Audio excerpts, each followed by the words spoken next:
In this short guide, I will show how to buy shares of Algonquin Power Utilities Corp, listed on NASDAQ under the ticker AQN.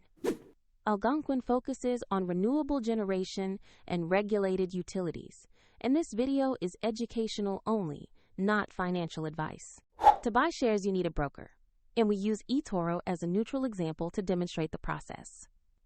After registering, you must verify your account, usually with an identity document, and add funds before you can place an order. Use the platform's search bar and type the ticker AQN. Then select the matching Algonquin Power Utilities Corp listing to open the stock page.